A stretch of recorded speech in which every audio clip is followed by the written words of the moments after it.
So a little bit about Western Wealth Capital. In the last 4 years, we have been focusing on cash flowing multifamily apartment buildings in Phoenix, Arizona. We've acquired, it's not 31 buildings. As of today, it's 41 buildings. We closed 2 yesterday afternoon with just over 600 million in assets. We've placed over 220 million in equity with our investors to work during that time. And we just purchased just shy of 7,500 units. We have been the most active buyer in Phoenix, Arizona for the last 2 years. Here's just a picture of all the properties we purchased. And that's placed us as the second largest landlord in all of Arizona. Now, for the last 2 years, I recognize a number of people in this room. People have asked, Janet, are you going to stay in Phoenix? Yes, we're staying in Phoenix. The economics are amazing in Phoenix, but where else are you going? So tonight I'm going to walk you through something that I've been working on for the last 24 months, and something that we just purchased in the last, yesterday, in a new city called San Antonio.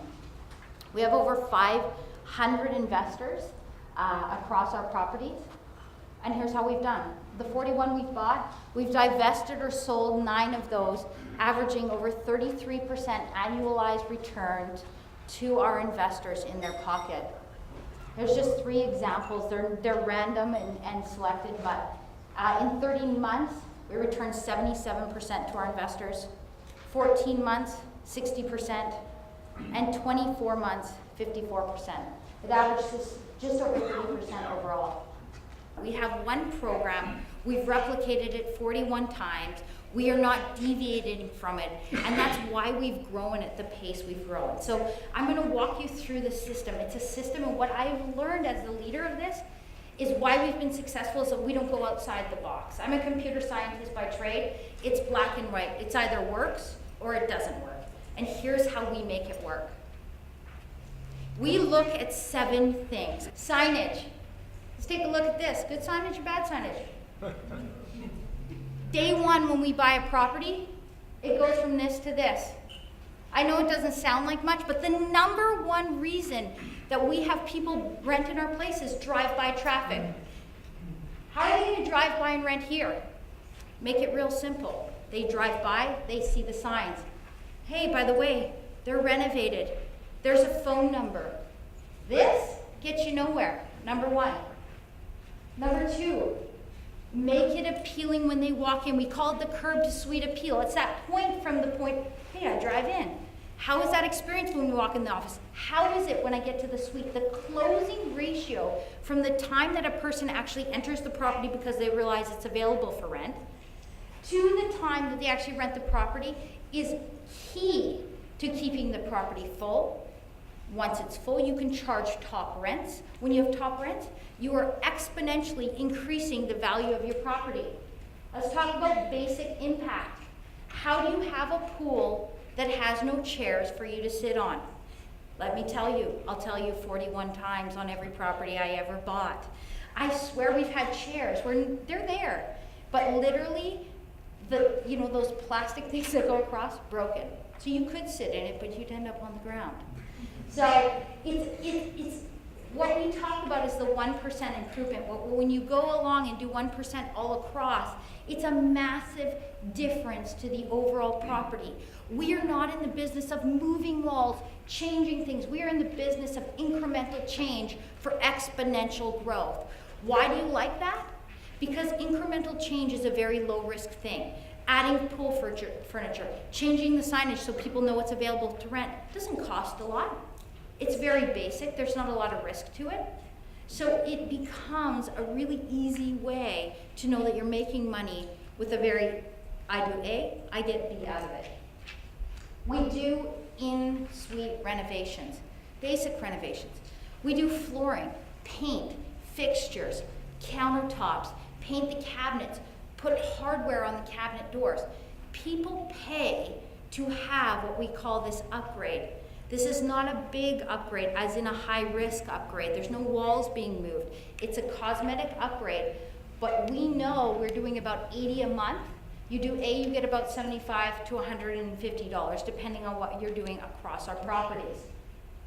You install washer and dryers. We've installed them in every nook, every cranny you could imagine. But for a mom to not have to walk down to the common laundry room, they pay for that to have it in our suites. And so we install them when they live there. We install them when they move out. There is a lineup in every one of our properties to install a washer and dryer that they then pay for. Website. How's everybody? Who doesn't have a cell phone here? We all have a cell phone. This is a big part, and I can't tell you how many of our properties we've bought where they do not have an internet presence. Community features, a place. This is where people call home, where they need to barbecue, where they want to make friends with the folks next door, where their kids need to play outside. Giving them basic common amenities makes them stay, tells their friends about it, and they stay longer. So what do we like? Well, we love Phoenix, Arizona, there's no question. We've had wild success and we'll continue to have wild success there. We like Minneapolis, we like Denver, we like San Antonio, and we like more than one city in Florida.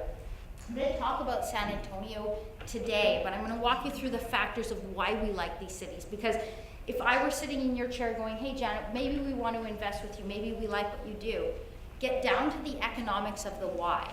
Because when you understand what we do to an apartment building, it doesn't matter what city you're in.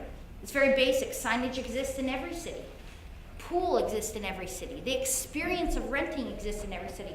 People will pay for an upgrade in any city. They want a washer and dryer in any city. But the economics behind it make it a great investment. You go from good to great. So, I'm going to go back to this. People go where jobs grow.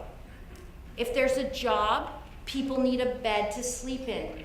If the jobs are growing quicker than there are beds available, you have a supply issue.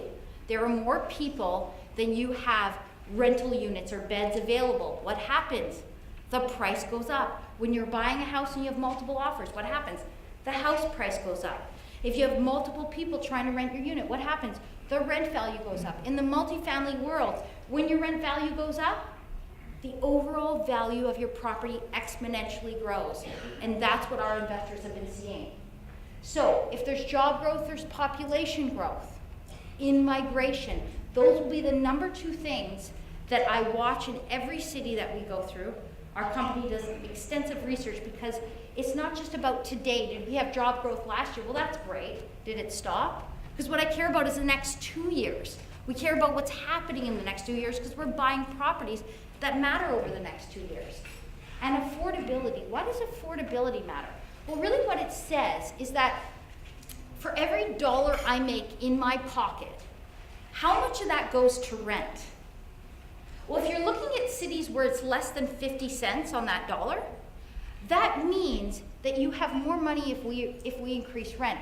When the average across North America is about 70 cents. So if you're at less than 50, you have a lot of room to say, hey, by the way, you're going up to 55 cents on every dollar.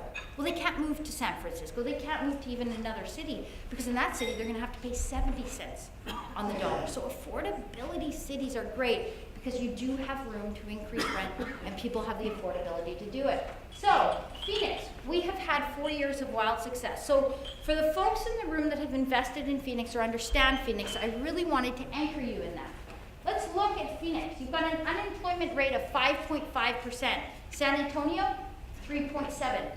We have had occupancy in our properties of a lineup on average of over 96% at 5.5% in unemployment. It drops in San Antonio. Projected job growth, they're about the same, within 1%. Population growth, exponentially higher. And affordability, couldn't be more the same. So it hits every single one of our boxes. More jobs are being created. It's affordable and they can afford to have that rent increase. And you have a massive supply issue because your employment's down and you're not rebuilding enough for the growth. It's the 7th most populated city in the United States and the 2nd most in Texas. It's projected to increase over 1 million people by 2040. It's got over 30,000 more jobs going in when actually the vacancy there is 2 or 3% right now. So you've got more people coming in, can't build it. It's only going to add more pressure to the overall rent growth. They added 2,600 jobs in just a single month. And the rent growth is the strongest around what we focus on, which is what we call affordable housing. And why do I like affordable housing? Because you can't rebuild it. When you buy it below the cost of what it would cost to rebuild, that's the cost of the nails, that's the cost of the lumber. We're owning an entire asset with fridges, stoves, carpets somebody can live in for less than the cost of if it burnt down to build. You can't lose when you're below the cost of replacement value. Very hard to find in most cities in North America. There's a corridor between Austin and San Antonio. And what is said to be happening is that they will come together. What is happening? It is one of the top 10 growing corridors in North America. And over the next 50 years, it will become one mega metro area. But what's happening along there is a massive tech development, and they say it's the next Silicon Valley. Why? Because it's a lot cheaper than California. In between there, absent of natural disasters, it is not on that hurricane back. And it's growing at 3 times New York, 4 times San Francisco, 5 times LA, 10 times Chicago. So I'm going to go through this investment opportunity, but really, this is no different than the next one. It's no different than the last 41. And I can guarantee, folks, anyone who's an investor with us, can you raise your hand, please? Does this sound any different than what I've said for the last 4 years? You're going to get a no? Okay, good, thank you. So I really want you to focus on the why, not the what, because they come along, and as I find them, or as we find them at Western Wealth Capital, we will buy the same thing again and again. It happens. So, highlights. 73% of the property is actually plumbed for washers and dryers. Hear me, plumbed. There is no washer and dryer plugged in. For $1,000, I can take a washer and dryer and plug it in, $1,000, and I get $50 rent for that. $50. That's $15,000 value on $1,000 investment. That's what it equates to in overall value for the property. It is untouched as far as the interior. So you talk about those interior upgrades at $75. Not a single one has been done here. We don't ever do the whole property. We do about half of it and hold on to it because we want to keep some undone and some done, and I'll touch a little bit more. Not a single one done. This is our perfect project. And there's over 133,000 jobs within a 5-mile radius of this property. So let's talk about how when we look at why we would buy this property. So the property is $19,500,000 in purchase price. We need an estimated $7,600,000 in equity. So how do we double our money? First of all, we normalize rents. Does anyone know what normalized rents means? I've heard that term from me before. So, Unit 101, Unit 201, exactly the same. This one's paying $900, this one's paying $800. Why is this one only paying $800? Their lease hasn't renewed, and on top of it, the current owner hasn't pushed it. They haven't changed it. But the market rent is $900. So all we have to do, if we did nothing else to this property, we would just have to wait for that lease to renew, and we can increase it. It's not like BC. There is no rules. We can increase it to market. Is there affordability there? Yes. Is there jobs there? Yes. So can people afford that? Absolutely. So we will increase the net operating income by over $185,000 by simply allowing the leases to expire and renew, which is almost half of the $7.6 million, $3.2 million. We are going to do 261 interior upgrades. That is going to increase our net operating income by another $144,000.